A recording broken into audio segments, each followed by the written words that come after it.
Hi guys, welcome to கருத்து சொற்கள். So நம்மளுடைய கருத்து சொற்கள் சேனலில் இந்த ஒரு வீடியோ எதுக்காக அப்படின்னு சொல்லி பார்த்தோம் அப்படின்னா, இன்றைக்கி வந்து 2 சூப்பரான படம்ன்றது பார்த்துட்டு வந்தேன். எனக்கு அந்த படம் பார்த்துட்டு அந்த படம் எனக்கு கொடுத்த எக்ஸ்பீரியன்ஸையும், நான் தியேட்டரில் பார்க்கும்போது நான் எக்ஸ்பீரியன்ஸ் பண்ண விஷயங்களையும் இந்த ஒரு வீடியோவில் நான் நம்ம ஆடியன்ஸ் கிட்ட ஷேர் பண்ணணும் அப்படிங்கிறது என்னுடைய ஒரு நோக்கம். ஸோ அந்த ஒரு நோக்கத்தில் தான் இந்த ஒரு வீடியோன்றதை நான் பண்ணுறேன்.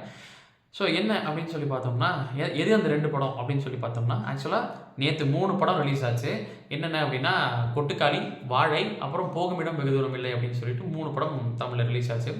இதில் கொட்டுக்காளி, வாழை மோஸ்ட்லி நிறைய பேருக்கு தெரிஞ்சிருக்கும். ஏன்னா நிறைய டேரக்டர்ஸ்லாம் வந்து இந்த படத்தை ப்ரொமோட் பண்ணதுனால எல்லாருக்கும் தெரிஞ்சது. ஆனால் போகுமிடம் வெகு தூரம் இல்லை வந்து நிறைய பேருக்கு தெரியல அப்படி ஒரு படம் இருந்தது, வரப்போகுது அப்படின்னு. ஆனால் படம் வந்ததுக்கப்புறம் அந்த படத்துக்கும் பாசிட்டிவ் ரிவ்யூஸ் பயங்கரமாக இருக்குது. அந்த படம் நானும் ஒன்றும் பார்க்கல, நாளைக்கு தான் போய் பார்க்கலான்ட்டு இருக்கேன். இப்போதைக்கு நான் கொட்டுக்காளி, வாழை இந்த 2 படமும் நான் பார்த்துட்டேன். இந்த 2 படத்தோடைய ஒரு ரிவ்யூ வீடியோன்னு சொல்லலாம், இல்லை என்னோடய எக்ஸ்பீரியன்ஸுன்னு நான் சொல்லுவேன்னு வச்சுக்கோங்களேன். இல்லை எந்த மாதிரி ஆடியன்ஸ்க்கு இந்த படம் செட் ஆகும் இந்த 2 படமும் அப்படிங்கிற விஷயம் தான் இந்த ஒரு வீடியோவில் நம்ம பேச போகிறோம். ஃபர்ஸ்ட்டு நம்ம வந்து கொட்டுக்காளி எடுத்துப்போம். கொட்டுக்காளி வந்து எந்த மாதிரியான ஒரு படம் அப்படின்னா, இது வந்து ஒரு ரியலிஸ்டிக் சினிமா அப்படின்னு சொல்லலாம். ரியாலிட்டியை வந்து கண்ணு முன்னாடி கொண்டு வர்றதுன்றது இருக்குல்ல. அதாவது இப்போ அந்த படத்தில் நடக்கிற அந்த ஒரு பிளாட் ரொம்ப சிம்பிளான ஒரு பிளாட்டு, ரொம்ப வித்தியாசமான ஸ்டோரி அப்படிலாம் சொல்கிற மாதிரிலாம் இல்லை, ரொம்ப சிம்பிளான ஒரு ஸ்டோரி. ஆனால் அவங்க பண்ணுற அந்த ட்ராவல் தான் படம். அந்த ட்ராவலில் நீங்கள் இருந்தீங்கன்னா நீங்கள் எந்த விஷயத்தெல்லாம் பார்ப்பீங்க, எந்த விஷயங்கள்லாம் உங்கள் கண்ணுக்கு தெரியும், நீங்கள் அந்த அந்த ப்ரெசென்ட்டில் அந்த ஒரு பாயிண்டில் நீங்கள் இருக்கும்போது எந்த விஷயங்களுக்கு நீங்கள் எப்படி ரியாக்ட் பண்ணுவீங்கன்றது இருக்குல்ல, அதை உங்களால் இங்கே ஸ்க்ரீனுக்கு வெளியே உட்காந்துட்டு உங்களால் அதை எக்ஸ்பீரியன்ஸ் பண்ண முடியும் அப்படின்றது தான் நான் சொல்லணும்னு நினச்சேன். ஏன்னா அப்படி ஒரு எக்ஸ்பீரியன்ஸை கொடுத்த படம் இது.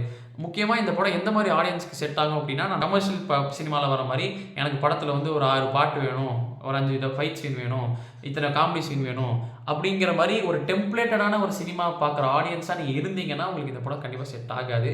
ஆனால் நீங்கள் வந்து இந்த ஆர்ட் ஃபார்ம்ஸை ஒரு சினிமாவை வந்து ஜஸ்ட் ஒரு என்டர்டெயின்மெண்ட்டாக பார்க்காம அதை ஒரு கலையாக நீங்கள் பார்த்து அதை நீங்கள் அணுகி ரசிக்கிற ஒரு ஆளாக இருந்தீங்கன்னா இந்த படம் உங்களுக்கு பயங்கரமாக செட் ஆகும்.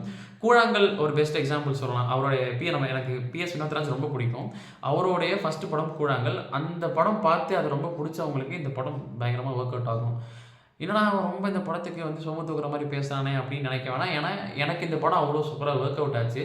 நான் படம் பார்க்க போகிறதுக்கு முன்னாடி கண்டிப்பாக நான் பார்த்த ஒரு சில ரிவ்யூஸில் இந்த கமர்ஷியல் ஆடியன்ஸ்லாம் நிறைய சொன்ன விஷயம் என்னென்னா, படம் வந்து ரொம்ப ஸ்லோவாக போகுது, இதாக போகுது அப்படிலாம் சொன்னாங்க. அது உண்மை தான். படம் வந்து நீங்கள் சும்மா அப்படியே இப்போ ஹரி படம் மாதிரி நீங்கள் டக்கு டக்கு டக்கு டக்குன்னு படம் போயிட்டுருக்கணும்னு நினச்சிங்கன்னா அந்த மாதிரி ஆடியன்ஸ்க்கான படம் கிடையாது. இந்த படம் ரியாலிட்டியில் எப்படி இருக்குமோ, எப்படி நடக்குமோ அதை வந்து கண்ணு முன்னாடி கொண்டு வர ஒரு படம் அது. இந்த படம் வந்து நீங்கள் இப்படி நடந்து போயிட்டு வராங்க, இப்படி ஒரு இங்கே சீக்வன்ஸ் நடக்குதுன்னா அது லென்த்லேருந்து ஷார்ட்டாக தான் எடுத்திருப்பாங்க. அதை பார்த்து உங்களுக்கு பார்க்குறதுக்கு உங்களுக்கு பொறுமை இருந்துச்சு அப்படின்னா இந்த படம் உங்களுக்கு பயங்கரமாக ஒர்க் அவுட் ஆகும் அப்படின்னு தான் நான் சொல்லணும். முக்கியமாக இந்த படத்தில் வந்து மியூசிக்கே எங்கேயுமே யூஸ் பண்ணல, ஒரு சின்ன பேக்ரவுண்ட் ஸ்கோர் கூட யூஸ் பண்ணல. ரியல் லைஃப்பில் எப்படி சவுண்ட் டிசைன்ஸ்லாம் சவுண்ட் டிசைன்ஸ் வந்து ரியல் லைஃப்க்கு எப்படி இருக்குமோ அதை அந்த விஷயத்து சவுண்ட் டிசைன்ஸில் ஒர்க் பண்ணியிருக்காங்க. அது ரொம்ப சூப்பராகவே இருந்தது. எல்லாமே எல்லோரும் பேசுகிறது, அந்த டைலாக்ஸ் கூட லைவ் ரெக்கார்ட் தான் பண்ணியிருக்காங்க. டப்பர்னு நினைக்கிறேன், லைவ் ரெக்கார்டிங் தான் பண்ணியிருந்தாங்க. எல்லாருடைய பெர்ஃபார்மன்ஸுமே வேறு மாதிரி இருந்தது. ஒரு 2-3 பேர் மட்டும்தான் இந்த படத்தில் வந்து ப்ரொஃபஷனல் ஆக்டர்ஸு. மீதி எல்லாருமே வந்து ஃபர்ஸ்ட் டைம் ஆக்டர்ஸ். அதாவது ப்ராப்பரான ஒரு ப்ரொஃபஷனல் ஆக்டர்ஸாக இல்லாமல் அந்த ஊர் ஆளுங்க அவங்க அவ்வளோ சூப்பரானது பெர்ஃபார்ம் பண்ணது ரொம்ப ஒரு சூப்பரான ஒரு விஷயம். அதுவும் அவங்க பெர்ஃபார்மன்ஸ் பண்ணுறதை விட ஒரு ஆக்டரை கூப்பிட்டு வந்து அந்த கதாபாத்திரத்துக்குள்ளே உட்கார வச்சு அவங்களுக்கு மத்தியில் அவங்களையும் உலாவ விடுறது இருக்குல்ல, அந்த விஷயம் வந்து ரொம்ப ஒரு முக்கியமான ஒரு விஷயம். அதுதான் ரொம்ப கஷ்டம் இருக்கிறதுலே. ஒரு ஆக்டரை கூப்பிட்டு வந்து நீங்கள் இத்தனை பேருக்கு நடுவில் இவங்களில் ஒரு ஆளாக நீங்கள் இருக்கணும் அப்படின்றது இருக்குல்ல, அது வந்து சூர்யா இருக்கட்டும், அனபென், இவங்க எல்லாருமே ரொம்ப சூப்பரானது பண்ணியிருந்தாங்க. இந்த படம் எனக்கு பயங்கரமாக ஒர்க் அவுட் ஆச்சு. இந்த மாதிரியான ஃபிலிம்ஸை நீங்கள் ரசிப்பீங்க அப்படின்னா கண்டிப்பாக உங்களுக்கு இந்த படம் ஒரு தரமான ஒரு ட்ரீட்டான்றது இருக்கும். ஸோ நெக்ஸ்ட்டு வாழை பற்றி பேசலாம். நெக்ஸ்ட் இப்போ வாழை வந்து எந்த மாதிரியான ஒரு படம் அப்படின்னா, இந்த படத்தில் வந்து ஒரு நிறைய கண்டென்ட் ஓரியன்ட் படமாக நான் பார்க்குற ஒரு ஆள் அப்படின்னு நீங்கள் இருந்தீங்கன்னா இந்த படம் உங்களுக்கு சூப்பராக ஒர்க் அவுட் ஆகும். நான் கமர்ஷியல் சினிமா பார்ப்பேன் அப்படின்ற ஒரு ஆள் இருந்தீங்கன்னா உங்களுக்கும் இந்த படம் ஒர்க் அவுட் ஆகும். ஏன்னா இந்த படத்தில் கமர்ஷியல் ஆஸ்பெக்ட்ஸாகவுமே எல்லாமே நல்லான்றது இருக்கும். இந்த படத்தில் வந்து எனக்கு தெரிஞ்ச ஒரு 5 பாட்டு இருக்குன்னு நினைக்கிறேன். 5 பாட்டு வரும். அந்த எல்லா பாட்டோடைய பிளேஸ்மெண்ட்ஸுமே சூப்பராக இருக்கும். அவங்க கதை எடுத்துகிட்டு வந்த தளமும் சூப்பராக இருக்கும். அவங்க சாங் பிளேஸ்மெண்ட்ஸாக இருக்கட்டும், அதில் அந்த கதையை அவங்க சொல்ல வந்ததுக்கு இதுவும் வந்து ரொம்ப சிம்பிளான ஒரு ஸ்டோரி தான். ரொம்ப புது விதமான ஒரு ஸ்டோரிலாம் கிடையாது. சிம்பிளான ஒரு ஸ்டோரி. ஆனா, அந்த கதைக்குள்ள இருக்கிற கேரக்டர்ஸ், அந்த கேரக்டர்ஸ்க்குள்ள இருக்கிற ஒரு எமோஷன்ஸா இருக்கட்டும், ஒரு லவ்வா இருக்கட்டும், எதுவா வேணா இருக்கட்டுமே, அத அவங்க சொல்ல வந்த விதமும், அத சொல்றதுக்காக அவங்க யூஸ் பண்ண சின்ன சின்ன விஷயங்களும், அந்த ஒரு ரைட்டிங் தான் இந்த படத்த அவ்ளோ அழகான்றது காமிச்சிருக்கு.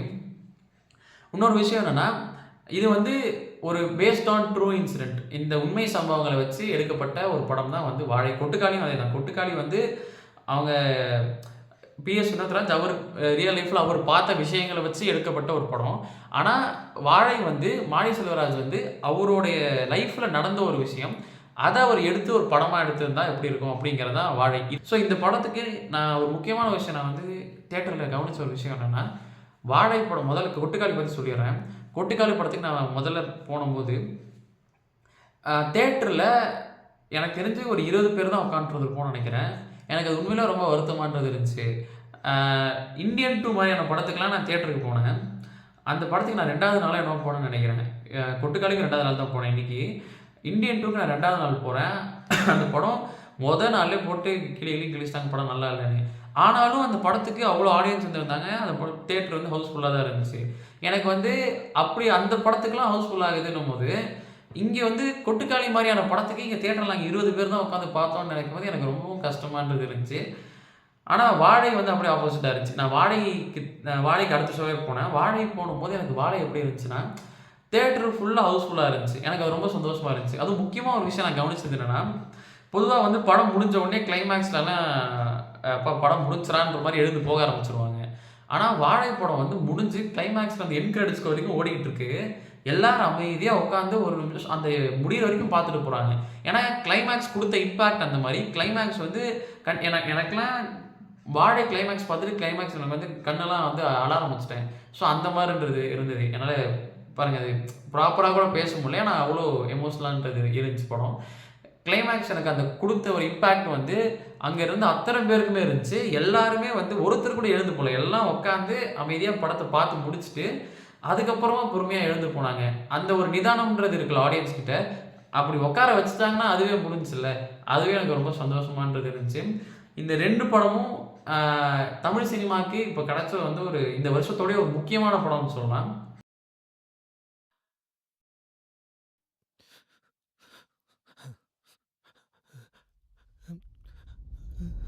ஸோ இந்த 2 படம் ஒரு சூப்பரான ஒரு ட்ரீட்டான்றது இருக்கும் தமிழ் சினிமா ஆடியன்ஸ்க்கு. இப்ப இந்த வருஷத்துல வந்து ஆரம்பிச்சு இத்தன நாள்ல இத்தன மாசத்துல ஒரு உருப்படியான படம் அப்படின்னு சொல்லி நம்ம சொன்னோம் அப்படின்னா, தமிழ் சினிமால ரொம்ப கம்மியான படங்கள் தான் இருந்துச்சு. லவ்வர் சொல்லலாம், மகாராஜா சொல்லலாம், கருடன் சொல்லலாம். கருடன் வந்து கமர்ஷியல் ஆஸ்பெக்ட்ஸோட வந்த படம். அதுவும் பழைய ஸ்டோரி தான். ஆனா சூப்பரா பண்ணியிருந்தாங்க. ஸோ இந்த மாரி ஒண்ணு அப்புறம் பைரின்னு சொல்லிட்டு ஒரு படம். அந்த படம் வந்ததே நெறைய பேருக்கு தெரியாதுன்னு நெனைக்கிறேன். ஆனா அதுவும் சூப்பரான படம். ஸோ இந்த மாரியான ஒரு விரல் விட்டு எண்ற அளவுக்கு ஒரு 4, 5 படங்கள் தான் வந்து இந்த வருஷத்திலேயே உருப்படியான படங்கள்ன்றது வந்துச்சு. இதுக்கு நடுவுல இப்ப வந்து இது தமிழ் சினிமா வந்து இன்னைக்கு நேத்து ஒரே நாள்ல ரிலீஸ் ஆன 3 படங்களுமே வேற லெவல்ல இருக்கு அப்படின்றது வந்து ரொம்ப சந்தோஷமான ஒரு விஷயம். எனக்கு இன்னும் நான் "போகும் இடம் வெகு தூரம் இல்லை" மட்டும் இன்னும் பார்க்கல. அது பார்த்தா அதுக்கும் முடிஞ்சா வந்து ஒரு வீடியோன்றது பண்ணலாம் அப்படின்ட்டு இருக்கேன். ஸோ மறக்காம சொல்றேன். இந்த கொட்டுக்காளியா இருக்கட்டும், வாழையா இருக்கட்டும் இந்த 2 படத்தையும் நீங்க போய் தியேட்டர்ல பாருங்க. எந்த மாரி ஆடியன்ஸ்க்கு இந்த படங்கள் செட் ஆகுன்றதையும் நான் சொல்லிட்டேன். ஆனா, அப்படி நீங்க நான் இப்ப கொட்டுக்காளி மாரியான படம் நான் பொதுவா பார்க்க மாட்டேன்ற ஒரு ஆடியனா நீங்க இருந்தா கூட, ஒரு வாட்டி போய் நீங்க தியேட்டர்ல அத எக்ஸ்பீரியன்ஸ் பண்ணிட்டீங்க அப்படின்னா, ஒரு பொறுமையா பார்க்கக்கூடிய ஒரு மைண்ட் செட்டோட நீங்க இருந்தீங்கன்னா, அப்படி போய் எக்ஸ்பீரியன்ஸ் பண்ணீங்கன்னா, உங்களுக்கு இந்த மாரியான படங்களும் புடிக்கிறதுக்கு நெறையவே சான்சஸ் இருக்கு. ஸோ இத தான் இந்த வீடியோல நான் மென்ஷன் பண்ணணும்னு நெனச்சேன். ஸோ பண்ணிட்டேன். இது போன்ற வீடியோஸ்க்கு நம்ம சேனல மறக்காம லைக் பண்ணுங்க, ஷேர் பண்ணுங்க, மறக்காம சப்ஸ்கிரைப் பண்ணுங்க. பாய்.